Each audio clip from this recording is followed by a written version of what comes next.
कभी कभी विचार आता है कि 1500 ई के बाद के ब्रिटिश कितने साहसी और बुद्धिमान रहे होंगे, जिन्होंने एक ठंडे प्रदेशों से निकलकर अनजान रास्ते और अनजान जगहों पर जाकर लोगों को गुलाम बनाया। अभी भी देखा जाए तो ब्रिटेन की जनसंख्या और क्षेत्रफल गुजरात के बराबर है, लेकिन उन्होंने दशकों नहीं, शताब्दियों तक दुनिया को गुलाम रखा। भारत की करोड़ों की जनसंख्या को मात्र कुछ लाख या हजार लोगों ने गुलाम बनाकर रखा, और केवल गुलाम ही नहीं बनाया, बल्कि खूब हत्याएं और लूटपाट की। उन्हें अपनी कौम पर कितना गर्व होगा कि उनके मुट्ठी भर लोगों ने दुनिया को नाच नचाते रहे। भारत के एक जिले में शायद ही 50 से ज्यादा अंग्रेज रहे होंगे, लेकिन लाखों लोगों के बीच अपनी धरती से हजारों मील दूर आकर अपने से संख्या में कई गुना अधिक लोगों को इस तरह गुलाम रखने के लिए अद्भुत साहस रहा होगा। अगर इतिहास देखते हैं तो पता चलता है कि उनके पास हम पर अत्याचार करने के लिए लोग भी नहीं थे, तो उन्होंने हम में से ही कुछ लोगों को भर्ती किया था हम पर अत्याचार करने के लिए, हमें लूटने के लिए। सोचकर ही अजीब लगता है कि हम लोग अंग्रेजों के सैनिक बनकर अपने ही लोगों पर अत्याचार करते थे।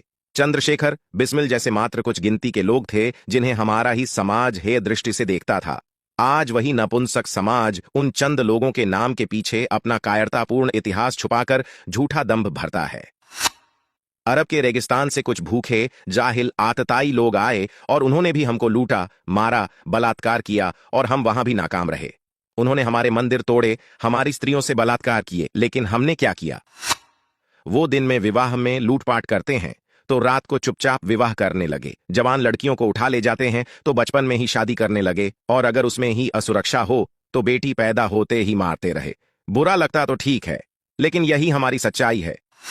हमने 1000 सालों की दुर्दशा से कुछ नहीं सीखा। उल्टे आज हमारी जनसंख्या का एक हिस्सा उन्हीं अरबी अत्याचारियों को अपना पूर्वज मानने लगी है, कुछ उन ईसाइयों को अपना पूर्वज मानने लगी है। यानी हम स्वाभिमानहीन लोग हैं। स्वतंत्रता मिलने पर भी हम मानसिक गुलाम ही रहें। दूसरी तरफ हमारी व्यवस्थाएं भी सड़ी हुई हैं, जिन्होंने इन सभी नाकामियों का कभी मंथन ही नहीं किया। हमारे ऊपर जब आक्रमण हो रहे थे और हम जब एक युद्धकाल से गुजर रहे थे, हमारी बहुसंख्यक जनसंख्या इस मानसिकता में थी कि को नरिप हो हमें का हानि। मतलब उनको युद्ध से, राज्य से, राजा से कोई मतलब नहीं था। ये सब बस क्षत्रिय के काम थे। उनको करना है तो करें, नहीं करना तो नहीं करें। यही कारण था कि मुस्लिम आक्रमण से राजस्थान क्षेत्र छोड़ दाचकर समस्त भारत धराशाही हो गया था, क्योंकि राजस्थान में क्षत्रिय जनसंख्या अधिक थी तो संघर्ष करने में सफल रहे।